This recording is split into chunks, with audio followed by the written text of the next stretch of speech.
le porte-parole du milliardaire Baba Danpoulo. Merci d'être encore avec nous dans cette deuxième partie d'émission, toujours avec Raoul Patrick Biffé-Hiroc. Alors, selon nos confrères d'Écho Matin, lorsque nous préparions cette émission, nos confrères d'Écho Matin, d'après eux, disent que c'est Baba Danpoulo qui a relancé le contact avec ses partenaires vietnamiens.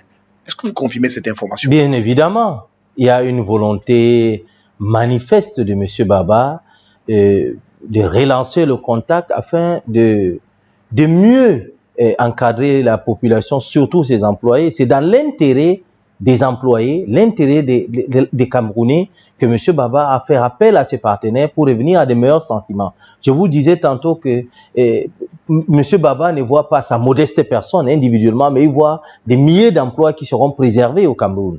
Et vous savez, aujourd'hui, en termes d'implantation, jusqu'aujourd'hui, dans le segment du marché de la télécommunication, Nextel, c'est une entreprise qui est implantée et dans la zone urbaine et dans la zone rurale, avec une implantation objective. Le besoin, l'idéal n'est pas de chasser des partenaires. L'idéal n'est pas de mettre hors état de fonctionnement Nextel Cameroun parce que c'est la population camerounaise qui en souffre aujourd'hui à cause du manque des réseaux et bien d'autres. Nos infrastructures, lorsque nous les avons faites, nous les avons prises à la base. Nous prenons des sites, nous les aménageons à la base. C'est pour dire que c'est un produit made in Cameroun. Vous comprenez? Contrairement aux autres qui font des installations sur des toitures, nous les faisons sur la terre. Oui. C'est pour dire que nous avons un intérêt de perdurer dans le temps et dans l'espace. Et dans le souci donc de M. Baba, qui est un industriel averti, c'est de dire que de perdre. Qui perdra? C'est le Cameroun. Qui perdra? C'est les employés camerounais. Alors, je vais les rappeler et quel qu'en soit le cas, nous allons trouver un bon arrangement. Et lorsqu'il appelait les Vietnamiens, quelle était leur réaction? Ils ont répondu favorablement. La preuve, ils sont avec nous aujourd'hui. Ce n'est que ça qu'ils attendaient apparemment. Naturellement, il va d'une question fondamentale, celle de l'intérêt. Vous ne pouvez pas vous aussi investir votre argent et puis vous laisser ce que vous avez construit pendant de nombreuses années et au profit de quelqu'un d'autre. Vous aussi, c'est une fierté pour vous. Écoutez très bien, le marché camerounais dans la sous-région africaine, c'est un marché vraiment prolifique. Vous avez des voisins, le Congo, le Nigeria, qui est le pays le plus peuplé d'Afrique, c'est le Nigeria, nous sommes frontaliers.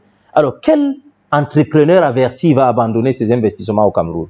Le cadre est aussi favorable, je peux vous le dire. Malgré des petites difficultés qu'il y a sur le plan administratico-structurel, mais je me dis que le Cameroun, c'est un terrain propice pour tous les investisseurs qui ont envie de venir dans ce pays. Parce que jusqu'ici, il reste des personnes de bonne foi, parmi lesquelles M. Baba.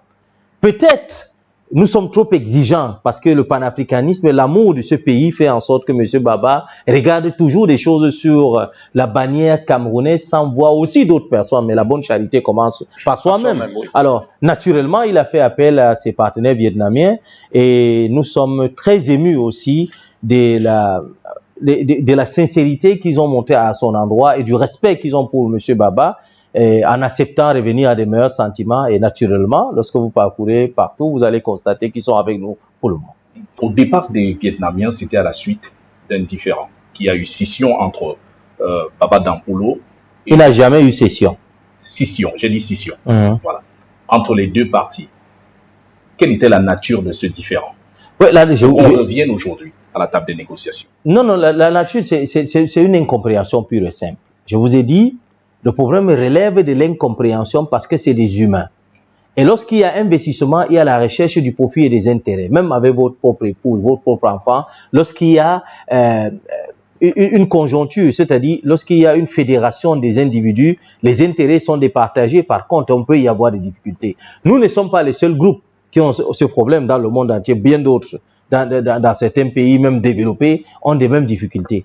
Mais sauf que, à notre niveau, M. Baba, qui est un industriel qui est quitté de zéro à héros, qui n'a jamais été à l'école, s'est dit que ma mission principale, c'est laquelle? C'est de mettre ma population camerounaise au devant de la scène. Elle est tolérée certains manquements pour certains, parce qu'il y a beaucoup d'ingénieurs très intelligents dans le segment de Nextel, mais il y a aussi d'autres que nous les avons donné l'opportunité de se forger à travers donc, cette entreprise.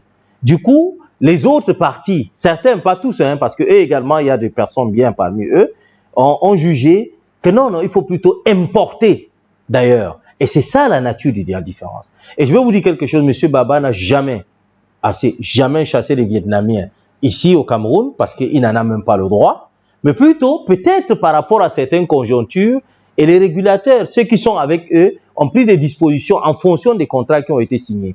Lorsque vous regardez ce que le ministre de l'Emploi fait pour les appels aux étrangers qui travaillent ici chez nous, vous êtes mieux outillés pour comprendre qu'il y a un problème de fond pour certains expatriés qui travaillent même dans notre pays. Ben ça ne relève pas, c'est pas l'apanage de notre entreprise ou de M. Dampoulo, c'est un problème conjoncturel, un environnement économique apaisé, avec une structure bien évidemment, n'est-ce pas, un État qui fonctionne. Cette nouvelle posture de milliardaire aujourd'hui, du retour à la table des négociations, comment est-ce que vous l'appréciez? Est-ce que vous pensez qu'elle est de nature à rassurer d'autres investisseurs étrangers à venir investir au Cameroun, surtout que cela pourrait absorber un peu plus de 100 000 emplois directs et indirects? Bien sûr. Écoutez, c'est vraiment notre sentiment, nous, en